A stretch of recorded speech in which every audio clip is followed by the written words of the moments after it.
Thank you so much, everybody. Everybody come in as we prepare to get started on our agenda today.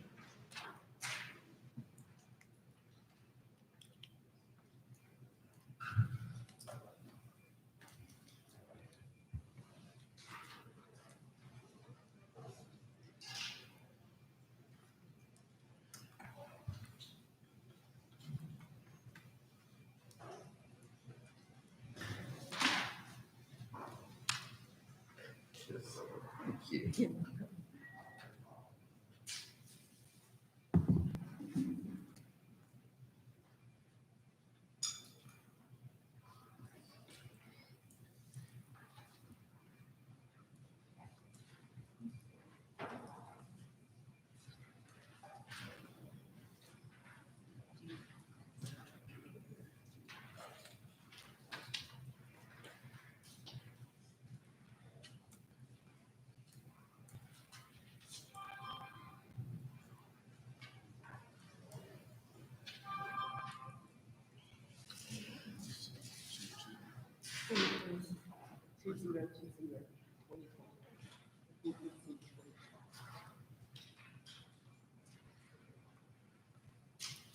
What'd you say?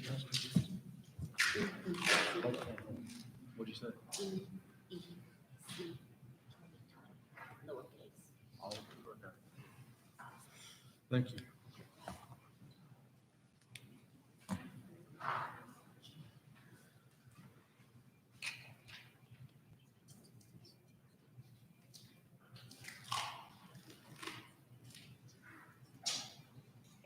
Right. Yeah, that's right. Okay. That's fine. All right. See that again, make sure I do it right.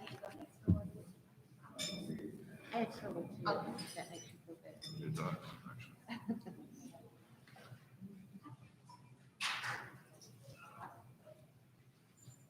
Oh, no, I told you wrong. It's easy. As in, eggs, and toast. Got it. Like, Eggs, toast. thank you.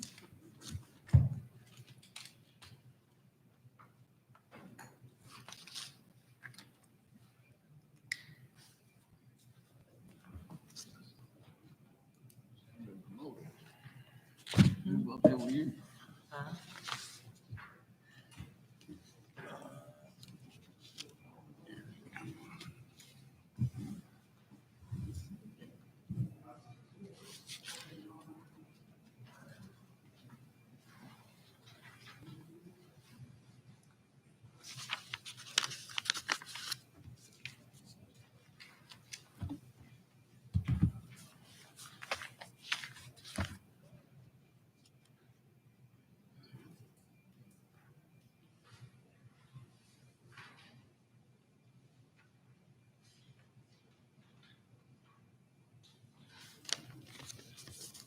I want to say good morning to everybody. Hope everybody enjoyed your breakfast and had a good night rest.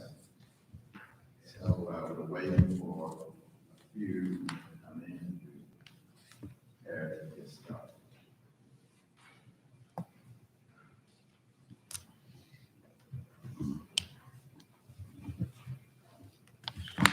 This is Chris. Good morning. Good morning, Chris. Thank you for being on virtual this morning. Is WB on? Well, it's a beautiful sunny day here. I suppose it's also Nashville. It certainly is. We'll look over the mountains for you. Good morning, Dr. V. Good morning, Dr. Valerie. You must be still on mute. So,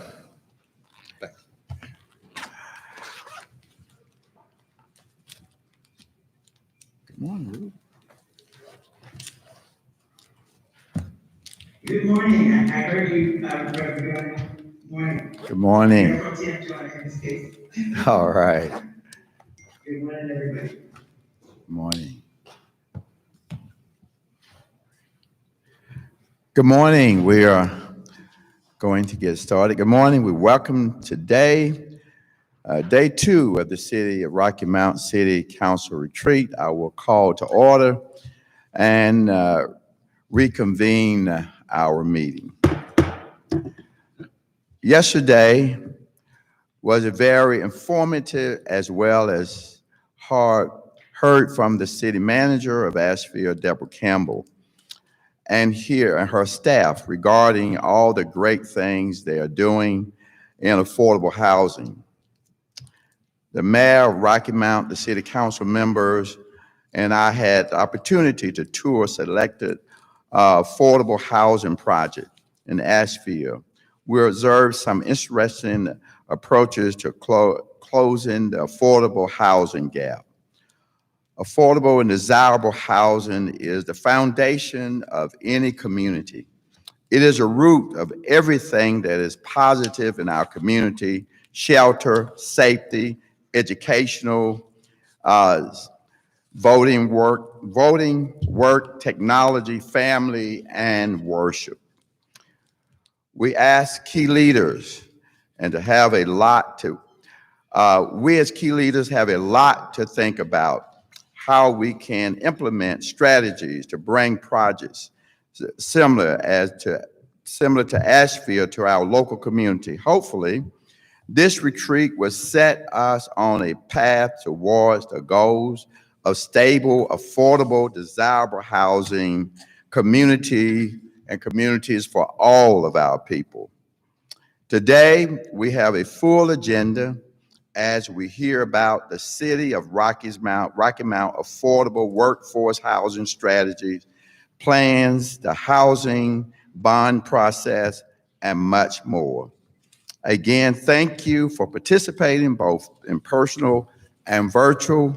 And again, thank you for an engaged day. At this time, I take the privilege and we'll hear from our facilitator, Dr. Angie. Thank you again.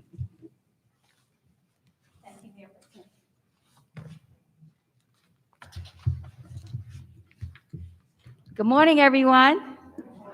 Oh, come on. We need a little energy. It's early. Some people haven't had their coffee yet, or maybe it's still kicking in. How about a little energy to the front of the room? Good morning, everyone. Good morning. Absolutely. How many people are excited about today? Yes, Dr. Val and I spent some time together last evening and this morning, and the reason I have these earbuds in my ear is because we're chatting offline, privately, as we keep things flowing. We promised you yesterday that we would help facilitate a provocative meeting where you all can have some results when we leave tomorrow. And so with that said, we are going to keep a tight agenda. You all should have the updated agenda in front of you now. For you all who were here yesterday, I do believe I see a couple of new faces in the room. Safety is always a priority for us and something we like to keep in the forefront of our minds. Although many of us have had the first and maybe even the second vaccine. How many people had the second vaccine? Yes, me too. And so we still, though, keep hearing from the experts in the health industry how important it is to continue to wear our masks, to wait 6 feet, and to wash our hands for 20 seconds. We do have sanitizer in the back of the room. Each of our council members have individualized bottles of sanitizer as we relax and eat. It's fine to disrobe our mask, if you will. Let's just make sure as we're approaching people, particularly when we're getting within that 6-foot space, to both put our mask on. So thank you for that. Ken and I, who's to my right this morning, is going to play tag team in the event of any type of emergency. Ken will lead you out. For those of you who weren't in the room, in the event of an emergency that required evacuation, we would exit the back of the room, turn right, go down the corridor. You'll see the first set of double doors and you would exit the building. I'm sure the hotel's emergency plan would also be in place. Of course, we're doing this to be proactive, right? So that we won't have any of those incidents. In the event of a medical emergency, I will call 911. Ken will contact the hotel, which is a part of their safety protocol, and we would respond accordingly. If I need help, then Ken would take care of the 911. So thank you all for that. I did see, it wasn't you, Councilman Blackwell. I did see a bag on the floor around this table, the council table. I'm looking at the person now who's, can you check your bag for me, please, and slide it under the table? We just want to make sure there's no. You called my name. Well, I said that it wasn't you today. I was okay. And today it is Mayor Robertson. He wanted to get his name called. Thank you for interjecting that humor. Yes, yes, equity, that's right, and fairness. Regarding facilities, for those who may have just arrived, if you go out to the left, follow the corridor down past the rocking chairs and that beautiful scenery to your right, toward the elevators, you'll see the bank of restrooms there. We do have refreshments in the back of the room for you. In terms of today's agenda, how about yesterday? A round of applause for the city of Asheville for pulling together the very provocative program, sharing the approaches they shared, as well as the tour. I heard some really good things about the tour and your perspectives. So today, my dynamic duo partner, Dr. Val, is going to be facilitating the remainder of the day. She and I are going to tag team. She will kick off and lead into each presentation by bringing up the next group of presenters. I will close each session with not really a summary of what was said, a recap of any action items. We want to be clear that we document all of the important action items that are given today to council. Dr. Val is also going to make sure that we stay on point. To make sure we do that, we often recognize that sometimes in the passionate conversations, there are some wonderful ideas that are presented, but those ideas may not be within scope of today's objective. And Val is going to reiterate those two priorities that are most important. Behind me, or to my right, there is a flip chart. You know, we used to call it a parking lot, and then we called it the bike rack, Val, and now we're calling it out of scope. So maybe a great idea just may be out of scope for today, but we want to capture those for you as well. So with that said, I do have one more technology piece. So each council member and representative has their own individual microphone. Yesterday, technology was great. Let's give a round of applause to this team. Technology is always a challenge. So to Keith from the hotel staff and to Ken and Mark for the great job. But we brought in these individualized mics so that when you are speaking, it's your individual mic, so we need you to speak as closely as I am into this mic. We're doing that primarily because of our virtual listeners for our stream and our Zoom webinar. They were having, not the YouTube was great, but the Zoom was having some challenges hearing, but we've resolved that with those microphones. So we appreciate you accommodating that. Otherwise, formality for questions. Any questions for council would come from delegates who are immediately seated behind council. Other participants would either need to chat the question, and if you're in the room, if you would write your question and pass it to me. I'm seated at this table, and council, Mayor Pro Tem in particular, will decide what questions we'll address based on the agenda and the priorities we want to accomplish today. Dr. Val, I think I've covered everything we talked about. If not, I know you will fill in the gap. So with that said, ladies and gentlemen, let's welcome Dr. Val to kick us off this morning. Good morning. I'm very excited to be here and to be with you today. And as Andy said, the focus of today is to really encourage you all to think and feel clearly about implications for housing and rising housing, including housing conditions for all citizens and implementing effective ways to put policies in place that promote affordable housing. Those are the two key issues. And as I was thinking about how we might begin this morning, I know you all are taking in a lot of information and you're processing it as you go. And what we wanted to try on, is the following question. Using one sentence reflect on one thing that impacted you in yesterday's experience that has implications for your work in housing in Rocky Mountain. And I'm going to put the sentence in the chat. Using one sentence, please reflect on something that impacted you in yesterday's experience that you think has implications for housing in Rocky Mountain. And what I'm going to do is to ask each person to take a minute, and this is, we want to make it a little bit of a game. You'll have what you can say about that in a minute, and then we'll, because we want to keep on time, but and we'll just invite you to reflect on that question. And I'm going to call the name control. I'm putting it, can you see the question in the chat? Can you all see the question?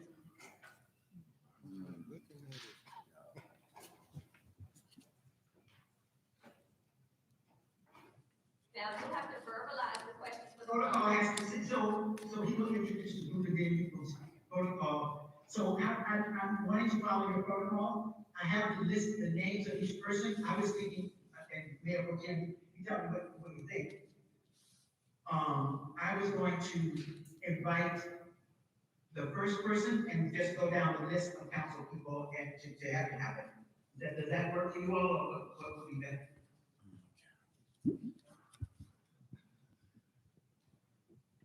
I think it's, Are you, yeah, here it is, there, the sentence is there, there it is. Using one sentence, please reflect on one thing that impacted you from your experiences yesterday that you think have implications for your work on housing in Rocky Mountain. Are you, so in terms of protocol, I do have the names. Are you okay with me doing that, or do you, how does it work? How do you feel about that? you have the names, so you can call the names as you like for the council person to speak. I didn't hear you, can you say it again? So you do have the names of each council person, if you can call them as I you, do. Yes, yes. I do. So you can call them as you like for them to speak. Okay, all right, great. So I was gonna, and this is random, I was gonna ask if, Councilman TJ Walker might give 1 minute, give 1 sentence reflection, and then we'll do time, and we can just have your little buzzer when it gets 1 minute, and then. He's not here right now. If you could move to your next. A good way to check in. He's not here right now. If you could move to your next Not one. here right now. Okay, so let's go with, Councilman Dodge. I think that's All right. right, right? Yes. All right, good. Councilman Dodge, how about one sentence about something in your experience that has implications for your work that you learned yesterday or experienced yesterday that has implications for your work in housing, in Rocky Mountain, for your work, something that impacted you. Okay. There's no right or wrong. This is practicing the guideline of hearing each other and agree to disagree and just putting out your thoughts. Okay, thank you. I guess yesterday I was intrigued with the, and I know there were some questions about legality of talking about the term, but in general, intrigued with the idea of the tax rebate for a transformative project. And I would be intrigued to learn more about that, and also having a dollar value attached to that. Okay. Councilman Ruben Blackwell. He stepped out for a moment. Okay, Councilman Knight. Yes, the funding strategies that the team put together and the level of staff working to bring these projects to fruition. They had the right staff with the right background doing creative financing.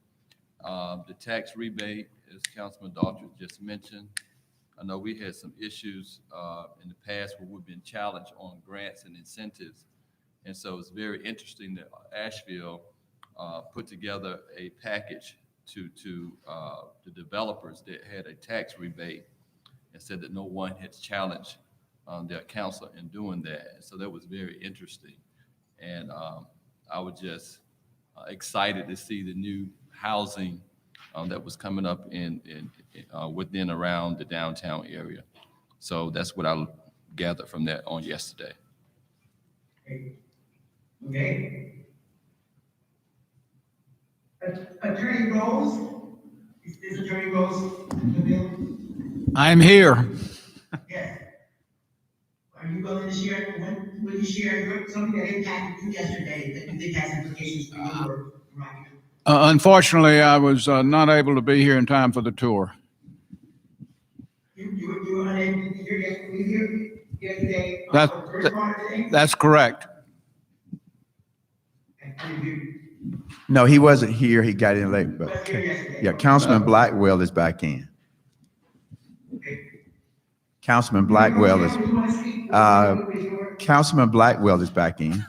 Okay, Councilman Blackwell, what is one thing that you reflected upon from yesterday's experience that you think has implications for your work on housing right now? I was impressed by the creativity and breadth of their incentive programs and financing programs for various strategies for affordable housing. And then how about Madam City Clerk Casey? I'm gonna pass on that. She said she'll pass on that. Okay. And Councilperson Miller, I saw that you, like me, were on Zoom yesterday. So so you would have heard the presentation from the folks from Asheville. What about that might have impacted you in terms of thinking about housing right now? Well, with the caveat that the, audio is very garbled as it comes in to me. Now, I'm hearing you perfectly clearly, but, you know, somebody sits at their desk and speaks or stands at the podium, the distance makes it garbled. But anyway, I am very hopeful that we can apply enough ideas that have been used in Nashville and provide a better quality of housing for our citizens. Okay. Thank you. You were encouraged by what you saw yesterday from them? Certainly. Yeah, cool. Got it. Then, is there a big city manager? How would you respond to this question? What's one thing that impacted you as you were being in the experience yesterday? Right, well, simply because I had visited Asheville some 3 or 4 years ago when this evolution was really starting to take hold, and now to come back and see their plans that they discussed those many years ago come to fruition. So for me, it's really the possibilities. I think what we saw here or see here today certainly can be reflected in our own community. So I look forward to seeing more of that, of the possibilities for Rocky Mount. Excellent, excellent. And I think the other person that is good, the other person to, I see him looking at the list, I think that's everyone. Can I say so? Yeah. Okay. Got the mayor myself. Mayor, you want to go first? I'll be happy to. I was impressed and with the depth of collaboration and communication between the not-for-profit community, the for-profit community, and the public communities in developing a plan that was comprehensive, that allowed for housing options for all folks in Asheville in a way that created a mixed income community. And so the financing options that were presented as a result of those collaborations, I was particularly impressed with, as I think everybody here at the table has spoken to. So from that perspective, I think all of those ideas, while some we're familiar with, some perhaps are new, can all benefit us in Rocky Mount as it relates to trying to address the challenge that we have for housing. Thank you. Thank you. Okay. I think that's everyone. Yes, yes. Yes, I was really impressed because one of the things that when we got to the downtown process, normally in every Black community, there is something called the block. And on the block is every barbershop, is beauty salon, ice house, church. All of those establishments were there for Black businesses and for the Black community. I was impressed that when we got downtown, that there was still they didn't destroy the soul of that community, and a lot of those historical reminders is still there, and Mount Zion Baptist Church is still there. I was impressed that when we got to the housing, that the people that was in housing when they started this process were given access to come back and claim their places there. And there was a young man that was there in the wheelchair that was very much a part of the process. And I was impressed that the economics didn't destroy the soul of the community. Very important, very important. So as you all know, as you're hearing each other, you're getting to hear what is important to each of you as you think about right now. Yeah, very good. I think that was everyone, right? The TJ is not here. So I think that's, what about, did we hear from Rob? Yeah, we heard from everyone, I think, right? Yes, we did. Yes, we did. Okay, all right. So, keeping that in mind, I'm going to, that was, y'all did it in time, right in time, good work. And, it is my responsibility now to pass the mic to, the city manager and her team, who will be presenting, information about the affordable workforce and housing, right? Affordable workforce housing strategic plan. Val, I want to clarify, a protocol in the room is for Mayor Pro Tem to do the introduction of each of the groups as a part of the formality for City Council. After he does that, then you can tee up each group to present. Okay. Thank you. So thank you so much, Val. Thank you so much, Dr. V. Thank you, Angie. At this time, we will have, as Dr. Val said, our city manager and her team will come and present at this time.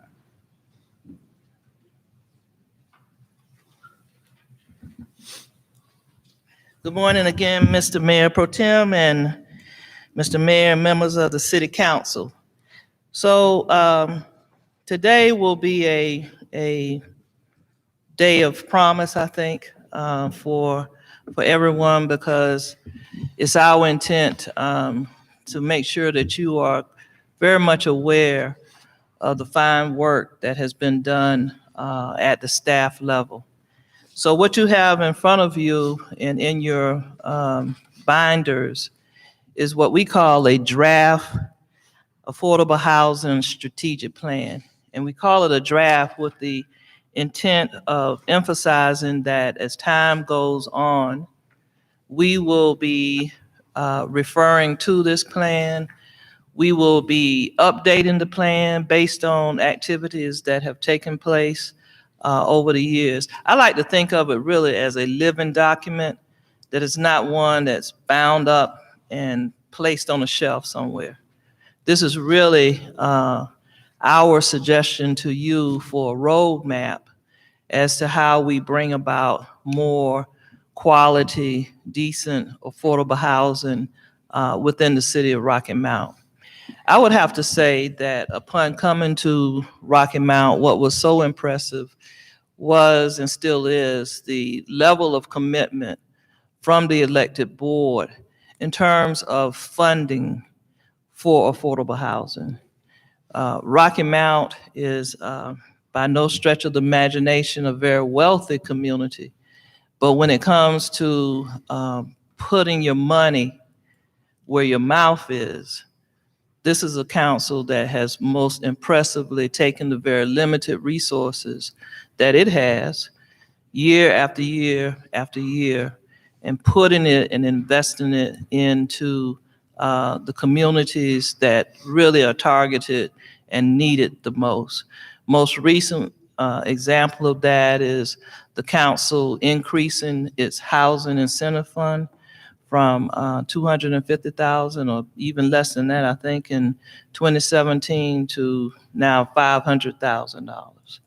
So it's not for the lack of heart and desire to increase affordable housing opportunities within the city, because certainly the elected board has that, and I think you're to be commended for that. This is an important time, I think, in the city of Rocky Mount in terms of funding that may become available to us or will become available to us from the American Rescue Plan at the federal level, some 13,100,000, and I'm going to round it up because the real number is 13,127,000 and 99 cents. So I'm going to round it up and call it 13. Seriously, that's what the feds told us. So I'm going to round it up to say it's $13,128,000.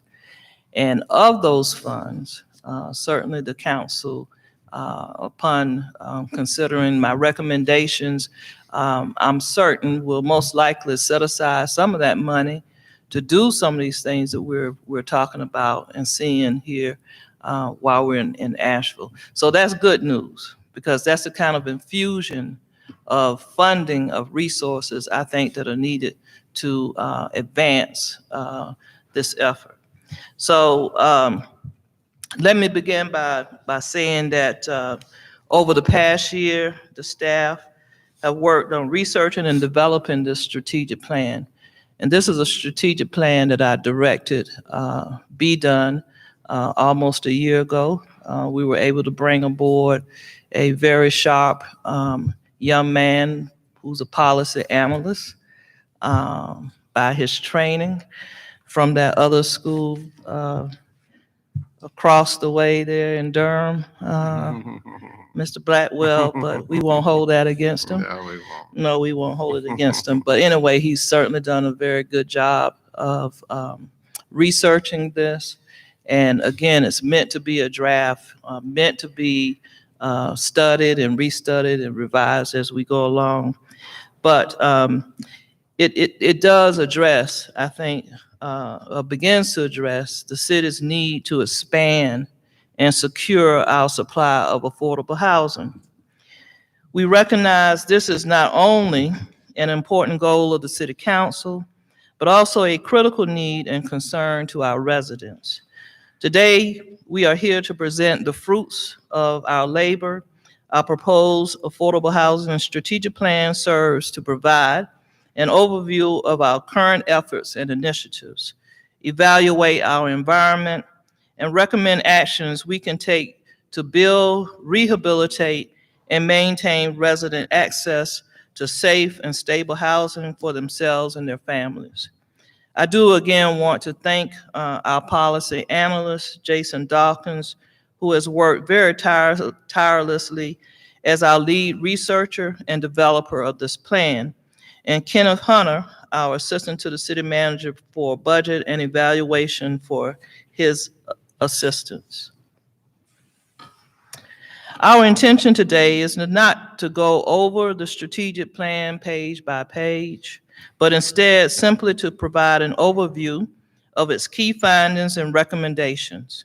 To begin, we will take a look at where we want to be as we transition into a future of opportunity, ensuring accessibility for all residents. And then next, we will provide a quick review of our city residential and housing supply demographics and take a look at key trends in the housing market. We will also define housing affordability and examine its critical need in our community. From there, we will review the key objectives of this strategic plan and examine each of its recommendations. While a tremendous amount of work has gone into developing this strategic plan for affordable housing, we do recognize, again, that it is still in its early stages of development. We look forward to seeing and hearing what members of council, stakeholders, and residents have to say about this plan. And we appreciate any suggestions and ideas offered on how we can improve upon it as we work to address this very serious issue in our community. To begin, I think we can all agree that Rocky Mount is a wonderful place to live and work. Our city has undergone many transformations in its history, and it is seeing significant change at present. As we move into the future and the opportunities presenting themselves, it is a good idea to simply ask ourselves, what does Rocky Mount want to be? While we address the challenges of the present, we should also have focus on the future. Where do we see ourselves in 10 years? This is especially important with respect to housing. As we've learned with the rapid development of other cities in North Carolina over the past decade or two, it can be reasonably said many communities did not take deliberate action to ensure their long-standing residents shared in the benefits of significant growth and development. 10 years from now, where do our residents who habitate our neighborhoods today and have habitated them for decades find themselves? How do we maintain and grow the identity and history of our neighborhoods? With respect to growth, we need to ask if we want to be a big city or if we want to be established as a smaller city. Are we truly able to build ourselves out to accommodate and serve a potentially significant rise in population, while at the same time maintaining our character and identity? We also need to understand the impact of migration on our city. North Carolina continues to grow significantly as a result of inflow from other parts of the country. Despite overall losses in local population in recent years, we are now starting to see greater inward migration to Rocky Mount as a result of industrial and commercial development. We're also starting to see the impact of our discovery by residents from the Triangle area, especially as a result of the desire for many to move outward during the COVID pandemic. How will this continue to pattern our impact on the future? And how do we need to respond effectively, especially with respect to protecting the availability and stability of affordable housing?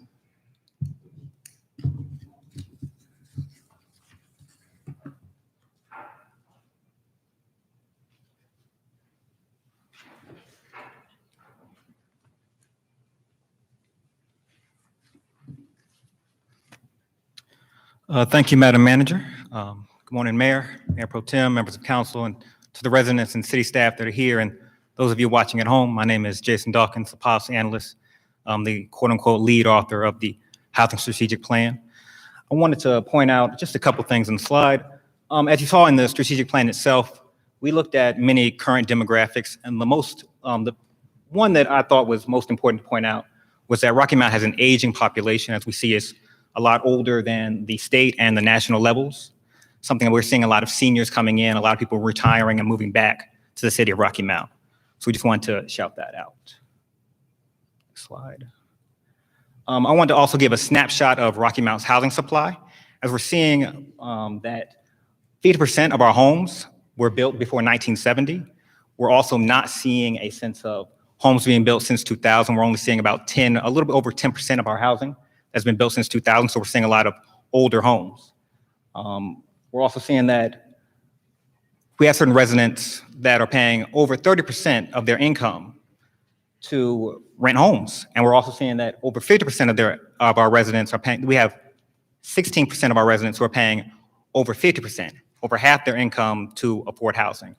Now, with housing, that includes utilities, that includes rent, that includes a various amount of different costs that come with this. So even though we have our own trends, every city is confronting affordable housing.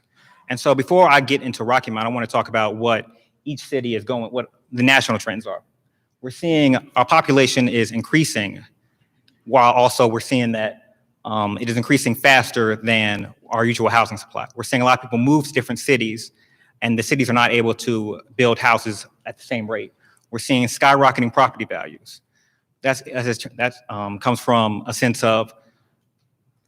of people building back, putting back money into their homes. We're also seeing neighborhood property values rising.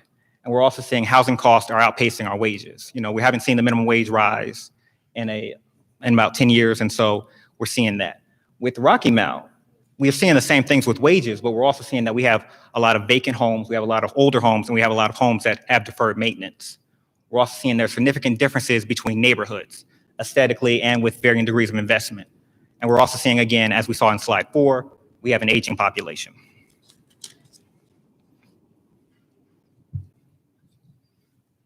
Next slide.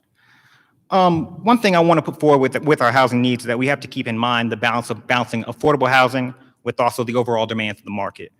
What we're saying with respect to affordability is that we have a fair market rent of $721 per month, even though we also have a monthly affordable rent of Rocky Mount's AMI of $1,300. Now, there are a lot of Rocky Mount citizens who make less than the affordable median income, which is the AMI. At the same time, the market is challenged because we are in a seller's market. We're seeing a lot of billing wars. We're seeing a lot of local realtors who are putting houses on the market, and they're getting snapped up in less than 2 weeks. We're also seeing the city has a significant owner of its residential property. The city is trying to remove itself from. And so we're transitioning from the affordable housing to market rate. And so we have a higher demand of a need for affordable housing, and we also have a higher demand for market rate housing. So we need a lot of housing. I'll now pass the ball to my boss, Ken Hunter, who will talk about the homelessness.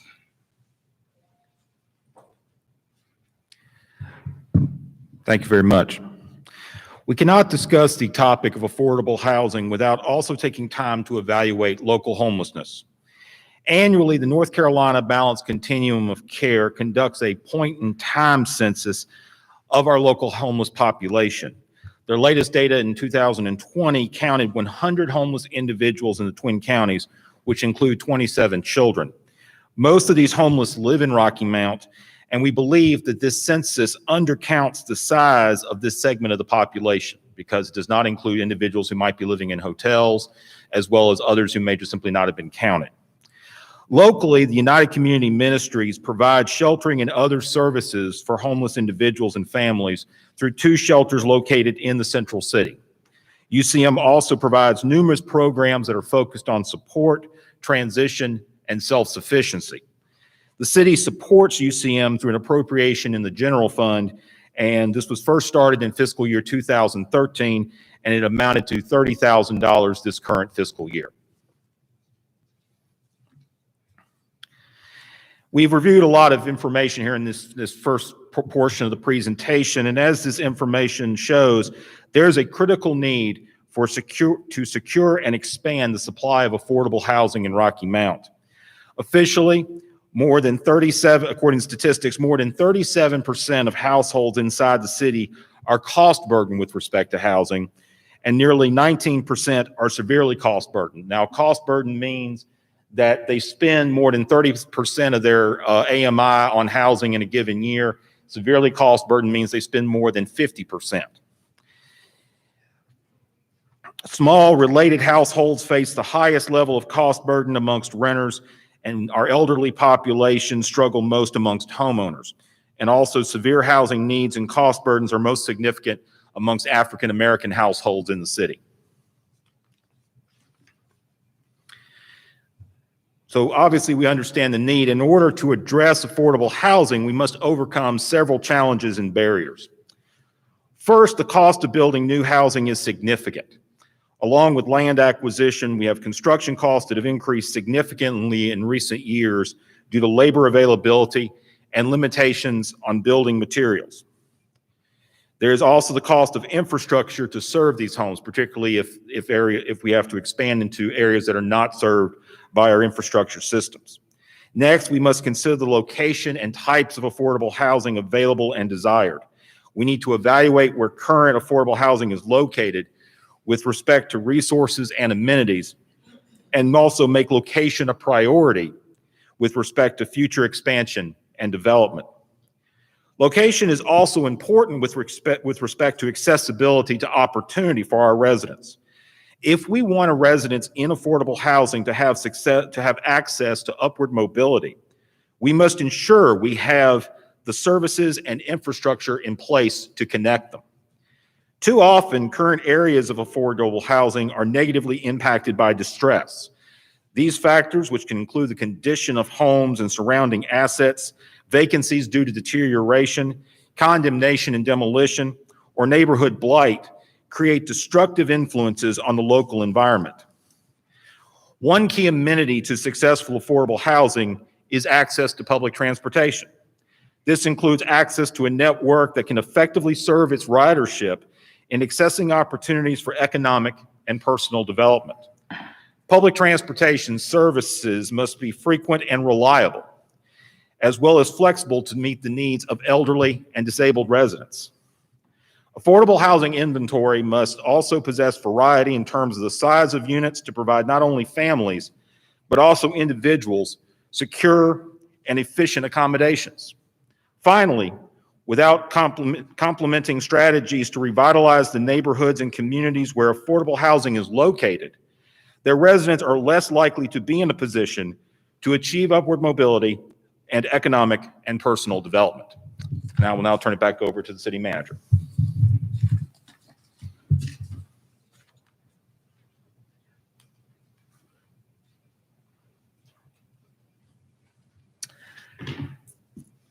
All of the items that we have discussed so far leads us to a conclusion that Rocky Mount needs a thoughtful, strategic approach to affordable housing in order to guide policy development and investment.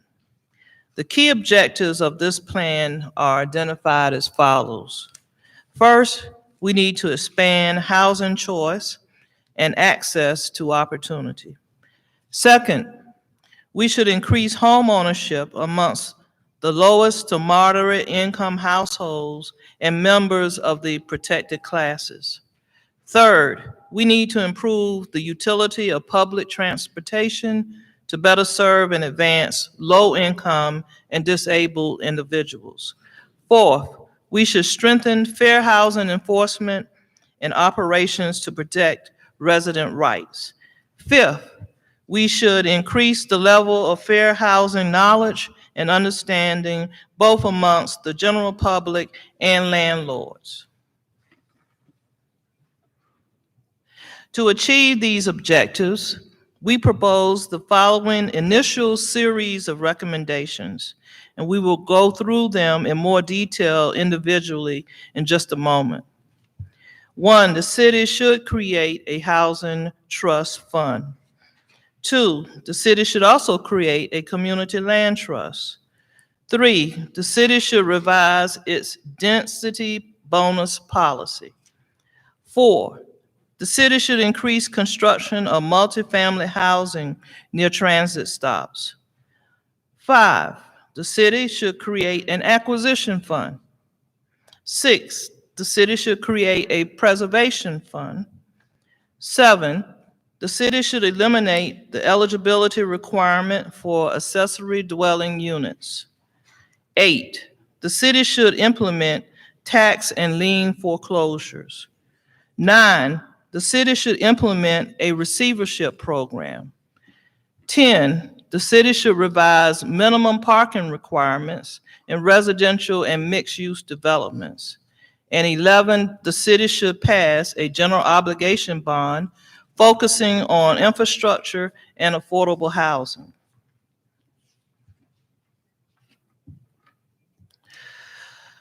So the Housing Trust Fund, just very briefly to review this, further information will be forthcoming, but a housing trust fund will serve as a source of capital for investment in targeted residential development, focusing specifically on expanding the supply of affordable housing. As we develop this fund, We must take into consideration the amount of revenue needed to be meaningful and whom we should target as beneficiaries with respect to investing fund dollars. We must also build out capacity in order for the fund to function, and we must decide the parties and processes by which to conduct appropriate oversight.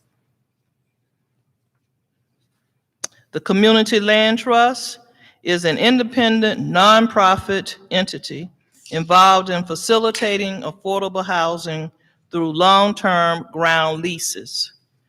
Council has studied this concept in recent months, and Dr. Jim Johnson and Ms. Jeannie Milk and Barnes will be presenting this topic at a future committee of the whole. While the Community Land Trust maintains ownership of the land to ensure affordability through covenants, homeowners still have the opportunity to build equity and sell their homes back to the trust when they are ready to move on or move up.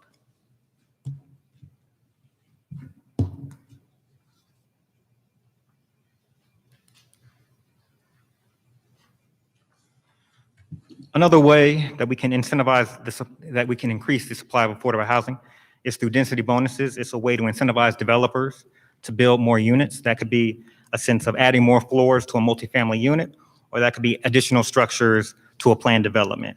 The city would need to identify where the future bonuses would be allowed to undergo some rezoning and to develop a program structure.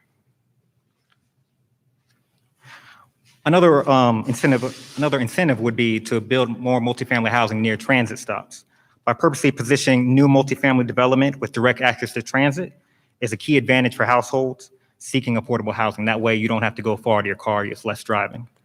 It will also decrease traffic in certain areas, so that's a win for everybody.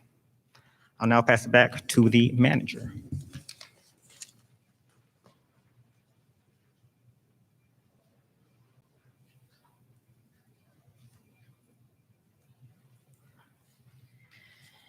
An acquisition fund is designed to provide financial capacity to acquire public or private areas for affordable housing development.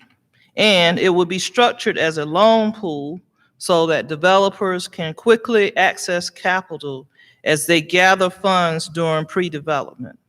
Ultimately, developers would reimburse the fund once their projects are off and open. Proper management and oversight does require the commitment of program administration staff. The Preservation Fund is focused on preserving affordability of existing income-restricted and naturally occurring affordable housing in order to maintain and improve the already established supplies of housing. Funds are targeted towards further development of these sites, as well as rehabilitation. This is important in order to address situations where existing supply of affordable housing is faced with conditions rising from outside market forces, making them increasingly unaffordable, or the presence of significant housing code violations.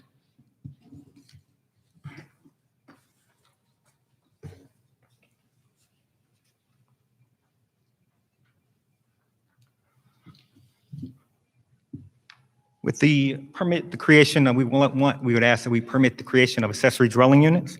Accessory dwelling units can be a separate residential structure where it's attached or unattached to the primary single-family household. We repealed, City Council took the great step of repealing the unit occupancy requirement in 2020.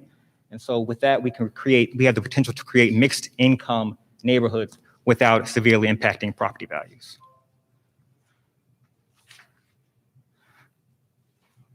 We looked at two different ways to look at the vacant housing. One is tax and lien foreclosure. The city would file an action initiating the foreclosure process against property owners who are delinquent or have high civil code penalties. It's currently conducted in Edgecombe County. One issue would be cost. It costs about $5,000 to initiate a case, and that's on top of the back taxes and the civil code penalties. The second thing would be a receivership program. The city will petition a judge for the appointment of a receiver who retains the ability to take ownership of the vacant property. That was approved by, it's a fairly new law that was approved by the General Assembly in 2018. Greensboro currently conducts a pilot program. It's called the Vacant Housing Receivership Program, where they look at abandoned, dilapidated, and deteriorated housing as a way to increase their city's housing stock, improve the appearance of their neighborhoods, and removing the blighted areas around the city. Their code division identified around 20 properties as a pilot test program, and the staff monitors and each property and assists the receiver with monthly reports. It did take time. COVID did have an impact to petition a judge because it's still a fairly new program, and it also took time with COVID to identify receivers. In conversations with city staff, so we're all in conversation with city staff and other cities, everybody's currently monitoring how Greensboro's progress is going. So that's something to consider.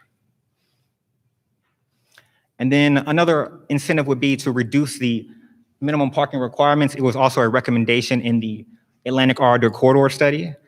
We currently take about for many units, we take about 2 parking spots per bedroom. I think if we could limit it to about 1.5 to 1, that way it would reduce development costs. Land is very expensive. And also, or we could implement a parking maximum or a limit in parking. That way you have to deal with that way you can decrease the cost of land, but also build more units and build more additional structures. I'll pass it back to the manager.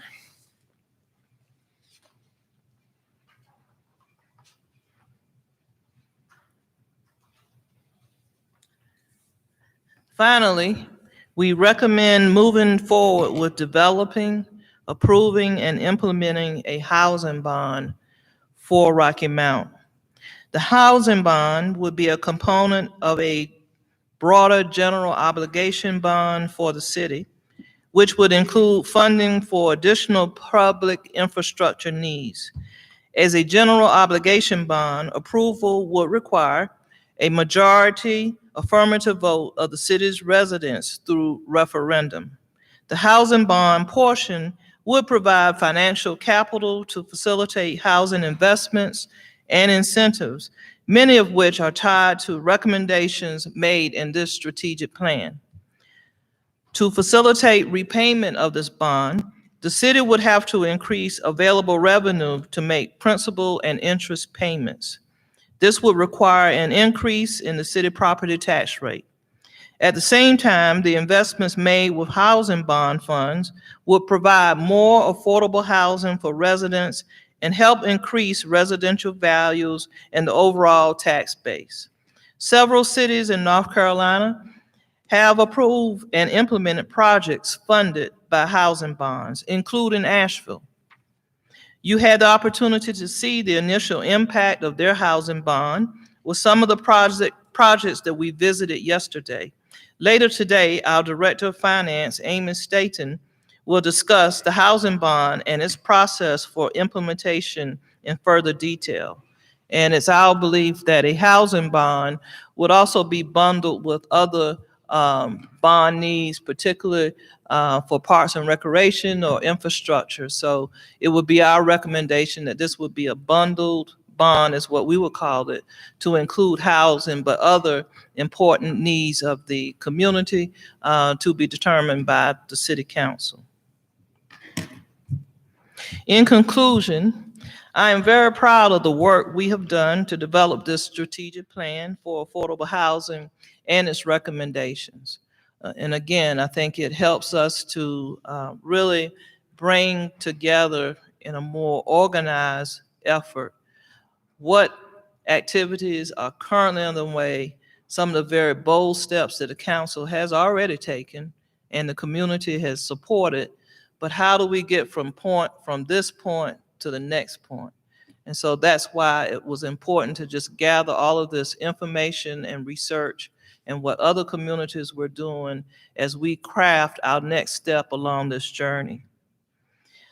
Our next steps include receiving discussion, comment, and review from the City Council, as well as stakeholders and residents.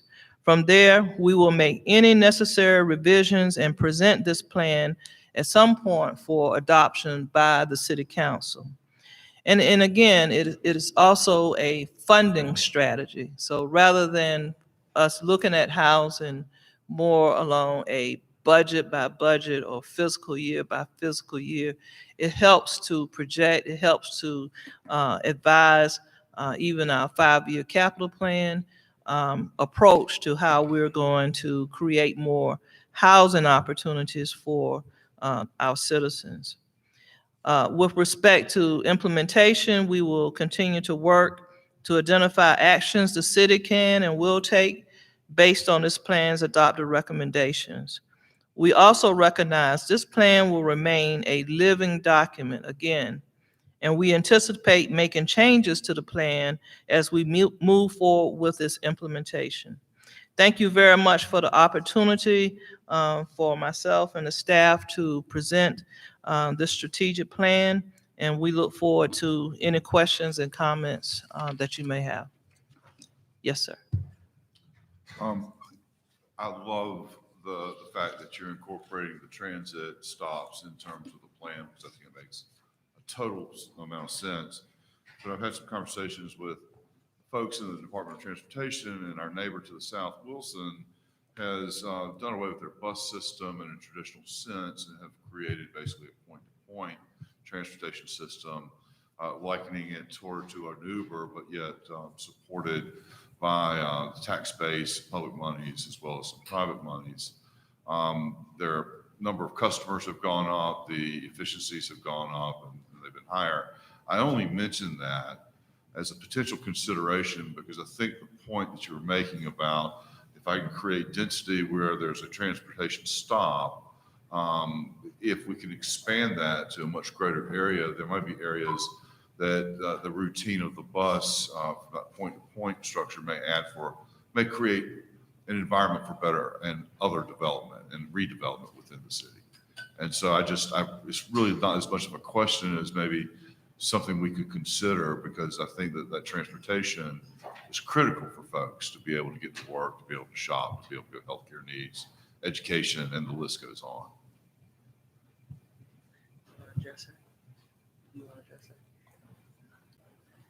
Yes, sir. And as you were speaking, I think it also, another benefit that has not been said, I think it also creates greater opportunity for efficiency with the transit system as well. And I think that's probably why you're starting to see communities really focus around their transit hubs to create that kind of density. Sure, and I'm also encouraging maybe we even look at a model similar to what Wilson has done to see if it fits in our world. I don't know. I'm certainly not an expert in the matter, but I do see the value of creating the lifeblood of transportation for all kinds of services and benefits within all the residents within the city of Rocky Mount. Sure.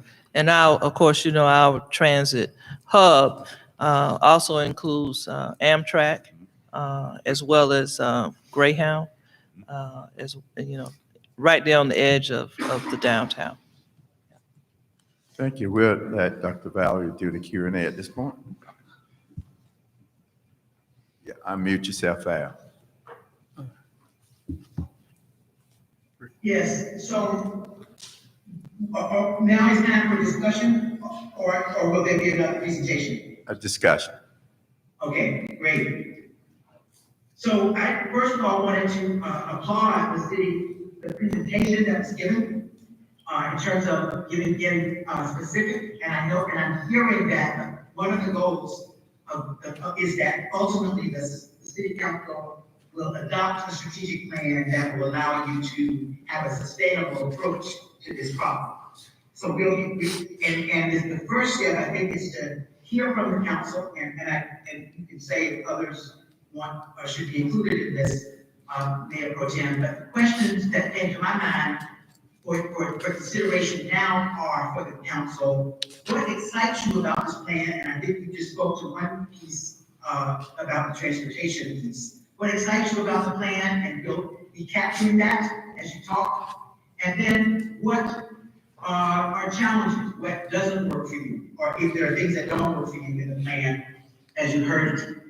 So that's the discussion I'd like to invite you to engage with. And, Angela, will you let me know how much time we think we have?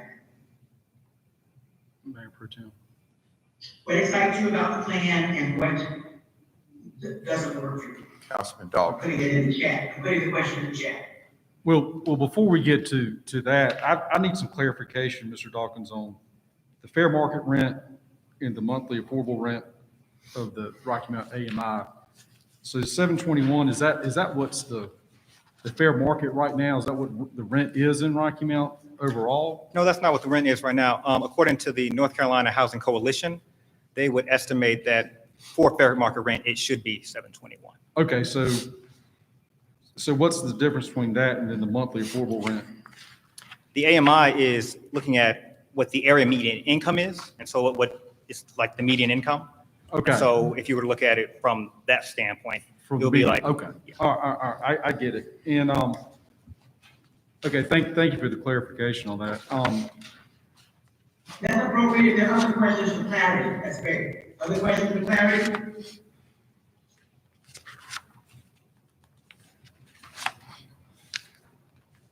Well, if I can, the one thing that, of course, I did like is the discussion, if we're going to try to move forward with this, is more of a go bond, voter approved, which I think that's what a go bond is. And there's no secret that I believe that the voters and the citizens should have a say on how we spend our money, especially if we're going to do something that's going to be a significant expense. But one question I do have to mention after that with the property tax, we've already had property tax increases over the past 10 years to pay for the event center to the tune of about 20% increase. What are we talking about? And I'm sure we don't know at this time, but I'm sure there's a range of what you have in mind about a property tax increase. So in the next presentation that will be held sometime today, the Director of Finance, Amy Staten, will go into much more detail. But in reviewing the information that she has shared with me, we are well within our capacity to increase the city's debt. A lot of that has to do with, of course, how much the bond is. So rather than try to throw numbers out, I think once you see her presentation, you'll be able to see where that leverage is. But the point, though, is whenever we talk about a bond, whether it's housing, parks and rec, infrastructure, whatever it is, it does go to a referendum. And the ask of the public is, are you willing to pay a higher tax rate to provide these funds to support these projects? That's the simplest way to put that. So there's still a lot of work to be done with that, and it'll start a little later today, I believe, with Amy's presentation, because it's not only just the tax rate, but it's also the process that cities have to go through. But the reason for even having discussion about the housing bond is because our needs are just so great. And what the city has done over the years is really kind of picked away at it very gradually. But we're at a point now, if you really want to do something significant about housing, and I'm not talking only about new construction of housing, but we also have situations that really are pretty bleak, pretty bad for some of our citizens. And so if we really want to be intentional, a big, bold step, it is going to require that kind of infusion of revenues to make it happen. Do I see Councilman Miller hands up? I thought I saw her. I thought I saw Councilman Miller hand up. I didn't know whether she wanted to say anything or not. I'm sorry, was my hand up? Okay, that's okay. I will comment. My concern is is that we seem to be diminishing the quality of our city environment. At the same time, we're taking actions that will increase the tax rate on citizens. And when I see in the strategic plan, the proposal of the need to reduce the parking requirement for housing developments, and at the same time, in our city's residential areas, we're seeing 5 and 6 more cars parked in front yards, and parked on the streets and neighborhoods where they're not allowed by covenant.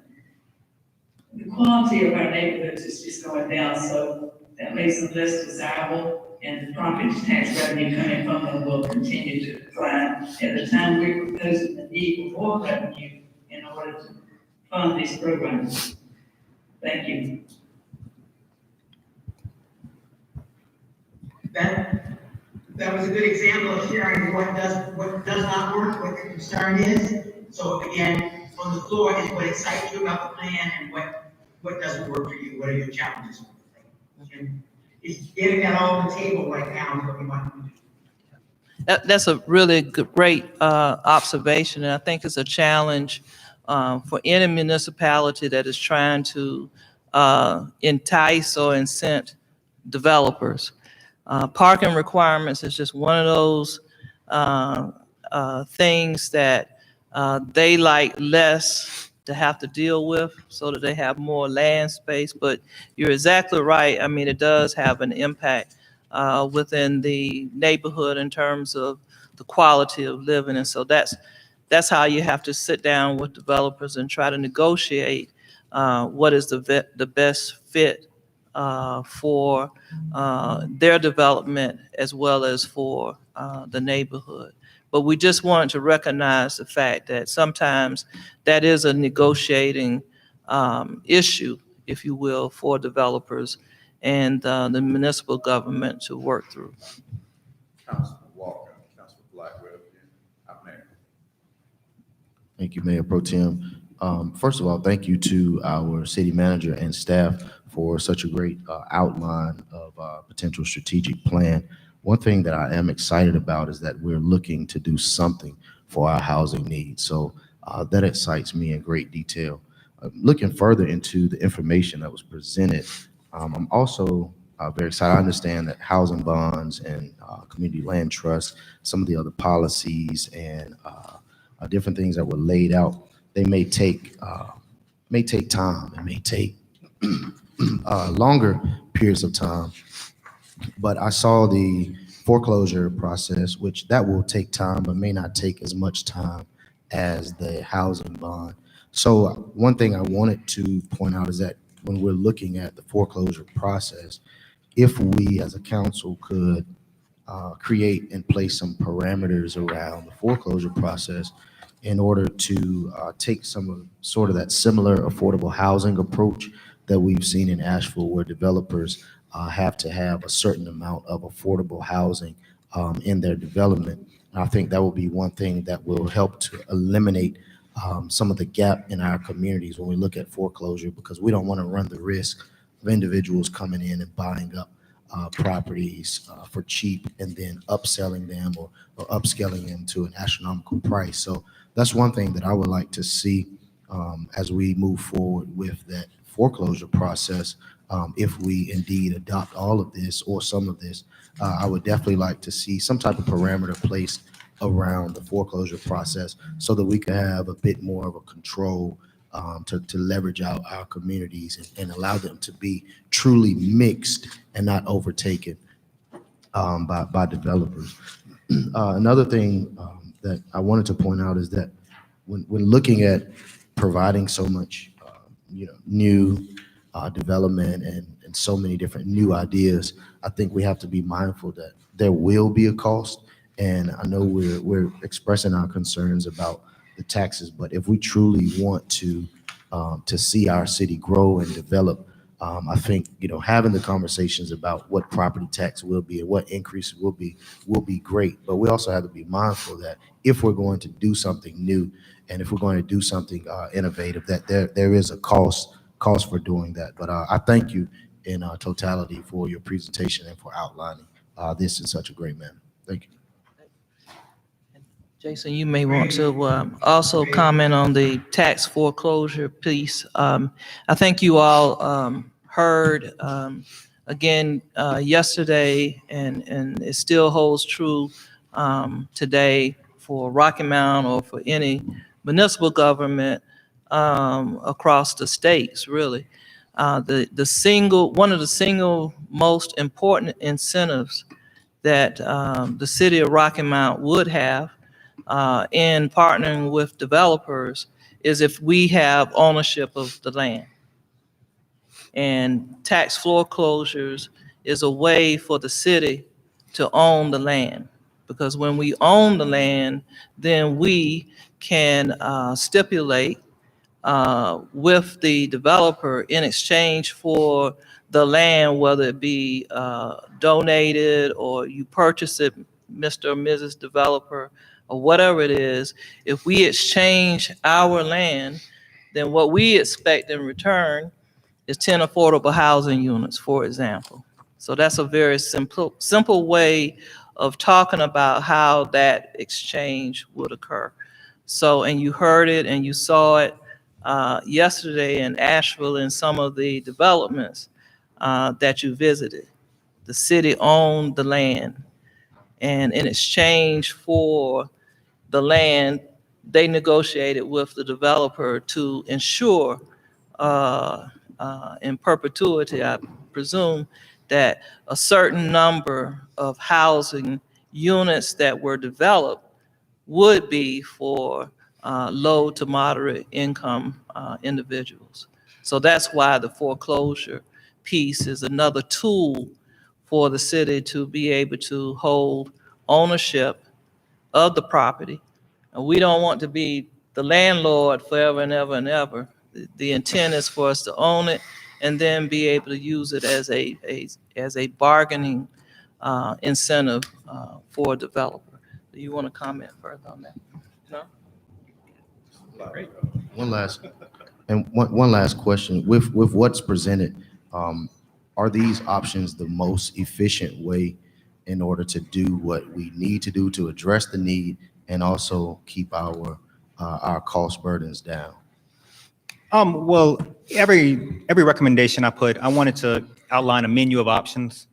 I do believe, Asheville does some of the stuff, Charlotte does some of the stuff, Wilmington does some of the stuff. That's where the targets. And I think if you look at, there are some other cities that are looking at some of the same stuff that we're doing. So I do believe it's some of the greatest some of the, I'm trying to think of the word you said, cost efficient solutions. I think some of the stuff we could do, some of the stuff will take time. I know you mentioned that early in your question. I think some of the stuff could be done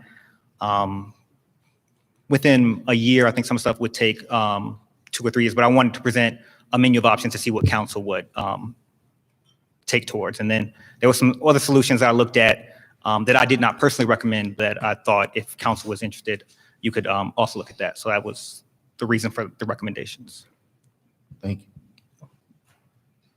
I think, Councilman Blackwell?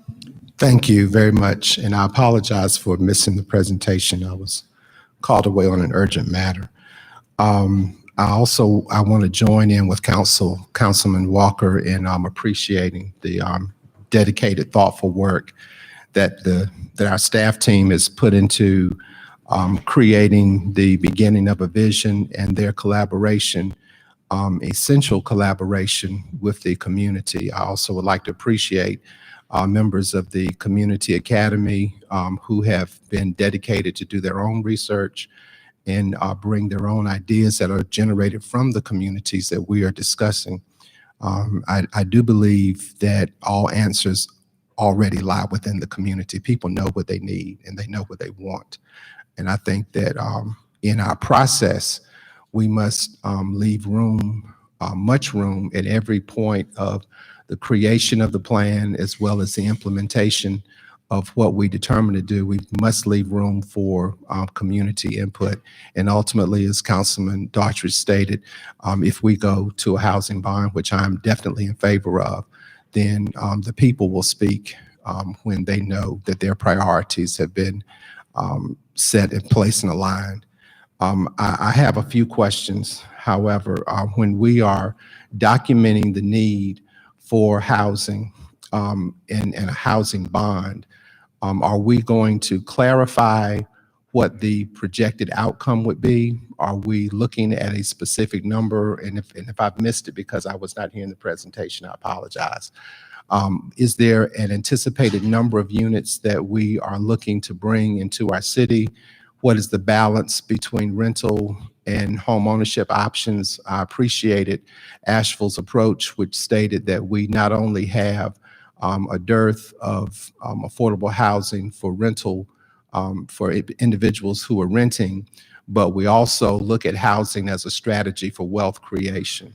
And I think that without us having pathways for home ownership, we not only strip ourselves of the ability to create added value because you have homeowners living in communities, we also strip away people's ability to amass and gain individual and personal wealth, which I think should be as much of an option as anything. So I would like to hear that question. I also would like to state that on the issue of tax generation, I hope we also recognize that Rocky Mount does not just set our standards or our financing on tax revenue generated. We are a public utility city, and I believe that a more aggressive approach to affordable housing should also have a component that incorporates renovation of existing inventory that's here in addition to new build, because we are stripping homes of their wealth because they live in inefficient homes and they're paying inordinately high utility bills. That has not changed. It's been improved tremendously, but we still have a higher than acceptable, I think, average of what people are paying that can ill afford to pay those high utility bills. And that's only going to come when housing stock improves. So I'm all in favor of having a large program that would help people regain their wealth and regain their dignity and bring in needed development within the city limits as it exists today. So those are the statements I'd like to make, but I still would like to ask the question, whenever if you've not already decided, Madam Manager, or have figured it out, not decided, because I know you depend upon us working together, how will we communicate to our public what the vision of the bond will be once passed? Where can we expect to have housing? You know, how many units will this bring into our community over what period of time? And what is the balance between rental and home ownership and renovation? Thank you for the question. We are really just kind of sticking our toe in the water to get a sense of whether or not the council is interested in us going forward with the further research and recommendations that we would have to bring back to you in terms of a bond limit and what so many millions of dollars would purchase and where would the emphasis be placed in various targeted corridors. So we haven't done that level of research yet. That would require a great deal of meetings with community stakeholders all over the city in terms of assessing what they feel their needs are. Staff-wise, we certainly know from our code violations and so forth where parts of neighborhoods are really, really suffering, to your point, with older homes that are quite inefficient. And, you know, sadly, many of these homes are occupied by elderly people whose incomes are extremely, extremely limited. We have a really severe case, I think, within the city of older people who are living in very substandard homes. Some of them own their home, but they simply don't have the financial capacity to go to the bank and borrow the money, get mortgages, a second mortgage on the home, et cetera, et cetera. And so, unfortunately, we know through CDB, our programs, that we're running across more and more elderly individuals who really do need assistance immediately.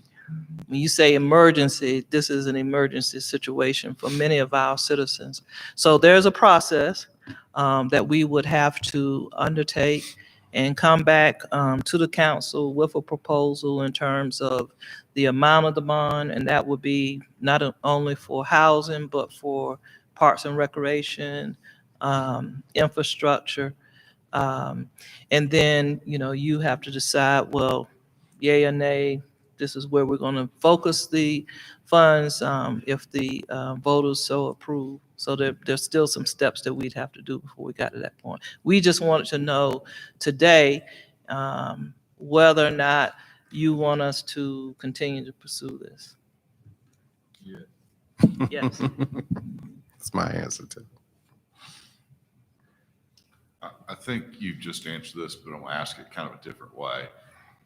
Do we have an inventory of what our current need is, stratified based on income levels within the city today, or is that I mean, anecdotally, I think we all agree we have a need, but do we have a list, an inventory of sorts, or an approximate number?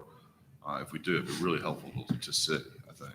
Yeah, we're going to continue to refine that. That kind of information can come to us from various places, particularly code enforcement, CBD, and others. I think it'll be in our best interest, and it sounds like you would agree, that we start to bring in some interns to really do inventory of properties, particularly in the targeted corridors, to come up with that list in a more refined way. And that helps to inform the council and the public in terms of the needs. So again, we get the green light, then we're going to be moving in that direction to have individuals help us with that, what we call a windshield survey. Thanks. Well, to the mayor's point, I think, didn't we have that study done several years ago that we had a windshield done? I know it's probably dated, but that we had something, at least a guidebook that we could go by and maybe pick back up and utilize again. I think your word to underscore dated is a very good one. Sure. Because these properties, when they're in the state that they're in, of course, they continue to decline even quicker. Some of those structures that you're talking about may already have been demolished. And we would also look at not only the existing buildings, but also the vacant lots that are left, because there may be opportunities to combine the lots and have housing rebuilt. So yes. One of the concerns I have about the affordable housing, and it's not affordable housing I'm concerned with, what I have is, as Councilman Blackwell mentioned about giving wealth building, and I certainly support, but the concern I have is how do we address, we keep on talking about the deferred maintenance. Basically, people can't afford to keep up their homes, which goes into the utility piece as well. The only way really to make your house energy efficient is over a period of time is the insulation and new windows, which all costs money, but also the deferred maintenance, such as a new roof. It's one thing being able to afford a house today, but are we going to set people up for failure, or how do we avoid from setting people up for failure with not setting aside enough money, or is that part of the calculation that's made to help people put away enough money for the deferred maintenance, so we're not in this position if we decide to move forward in 20 years because a new roof needs to be put on and people can't afford it. Yeah, well, I certainly appreciate the future planning for individuals. Unfortunately, for Rocky Mount, our needs are immediate. In many ways, we are in an emergency state. And I get this information brought to me from the staffs of code enforcement as well as CBD, who have on the CBD side very limited resources to help these families who are living in very dilapidated structures. We simply don't have enough money to address it. Right. That's just the plain truth. There are people who are living in homes, and many of them are elderly, who just simply do not have the means. And while I get your point about planning for the future, and I think that's important, but because for us in Rocky Mount, it's so immediate. We didn't really talk too much about landlords and what their responsibilities are. But I would say that in some cases, we may have some predatory landlord activities going on here, where people are being rented and paying what I would consider to be high rents for places that don't even meet the minimum code. So when we start really digging into this, we're going to find that we're going to have to go even beyond providing the revenues. I think there are going to have to be some policy changes as well. But to your point, of course, our home ownership programs and things like that help. But I think if I had a priority, I think how you maintain it is certainly important. But let's get them first in decent and affordable living situations. I guess maybe my statement really needs to be, if we're going to really push for home ownership, I want part of that piece to be for trying to save money and I'm a prime example. I had no clue what it would take to own a home until I started having to replace things. So it's just, when you don't know, you don't know. So if we can help people, I would like, if we're going to move forward, I want it to be part of the program that we help people understand that, and towards the predatory, which you just mentioned about the landlords. If we have that now, don't we have it on the books now to enforce it now? And if we do, then why aren't we? And if we're not, and we do have it on the books or don't have the books, we should. Well, I don't think we have it on the books, and this is something that we'd have to seek legal counsel about because it also borders along the lines of property rights in the state of North Carolina. So that's a whole nother piece of examination. But let me say that even today in our programs with our CHODOs and those who are making home ownership possible, a component of that home ownership is the program that you're speaking of. So that won't be anything new. That's just something that we would continue to do. We got Chris Miller and Councilman Blackwell and myself. Thank you, Mayor Pro Tem. The person who stated that we can have houses surveyed in the recent years was correct. Apparently, that survey was done on a drive-by basis because those of us who are familiar with our own areas were aware that the results reported and in that notebook were not in agreement with the conditions if you could walk around the property and see the house. And secondly, in order to prevent houses from getting to such dilapidated states, we have to enforce code enforcement all along the way. You can't wait until the roof's falling in before you do something about it, but we have properties like that. I don't know, maybe in all the wards. I know in Ward 7, we have long deferred maintenance. It's going to result in eventually having to demolish the house. It's sort of pay today or pay tomorrow.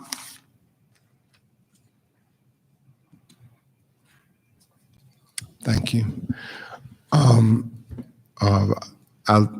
I know that when we invest in housing, we invest in, especially for home ownership and development, we work with community partners that already have dedicated programming in place and a high level of success. And I also think that perhaps some of our council, and I don't mean any individual, but we haven't heard it in a while, reports from Rocky Mount Edgecombe CDC about the numbers of people that they have helped remain in their homes because of the foreclosure mitigation efforts that they employ. And what I do feel, I think we have enough varied interest on the city council that all of our perspectives should be able to be wrapped into a programmatic thrust that would have funds appropriated to each of those areas. And also related to the fair housing, our abilities as a municipality to enforce laws depends on federal administration. And this past administration gutted fair housing laws.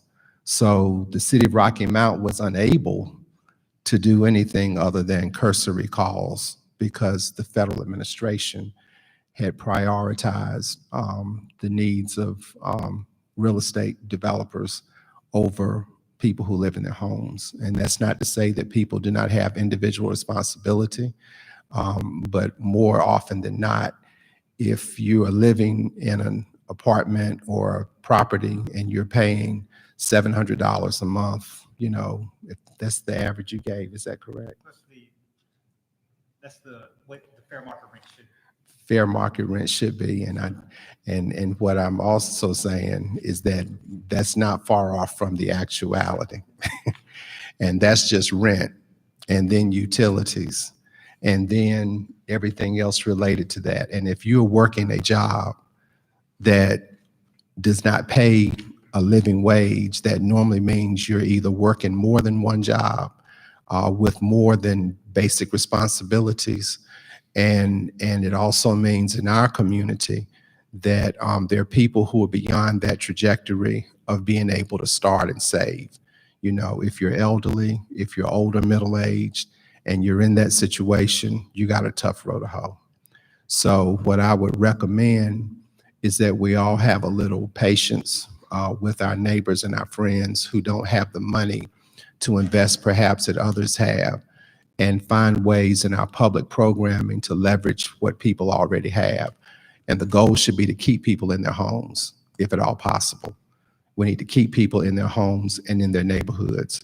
And I do feel that sometimes our privilege creates a lens that we are not able to, sometimes, not all of us, our lens of privilege sometimes does not help us see people struggle. And that's why, again, I advocate that we have a very open, clear, and engaging process with all of our community about what our goals are as relates to new and improved housing and renovation.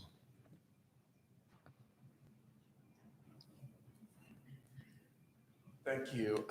Thank you.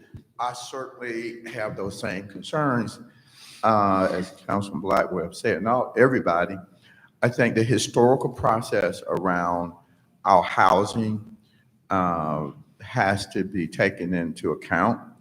How do we end up with the housing stock that we have? It's not all based on the individual as much as it may be based on that we have not, as a city, carry out our policies and procedures around slum landlords and people who work for below livable wages. And so, and how all of this have contributed to us being where we are, and that we move with some sensitivity in this process as we go to the community. I appreciate our approach and how we're going about this. And I think the inclusiveness of the community and allowing the community to tell their stories is going to be critical in this, because there is a huge gap between privilege and non-privilege, and it's a sensitive gap. We have to make sure that we keep everybody on the same sheet of paper.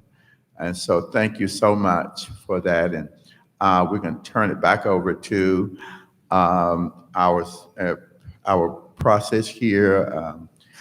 Dr. Angie and Dr. Val as they lead us into the next process. Actually, Mayor Pro Tem, we are calling for a quick break for the room to stretch. There is more. I think Ken has about 5 or 10 more minutes before we close this piece. After the break, we'll come back, do that, and then Amy will present the bond process. Thank you. Thank you.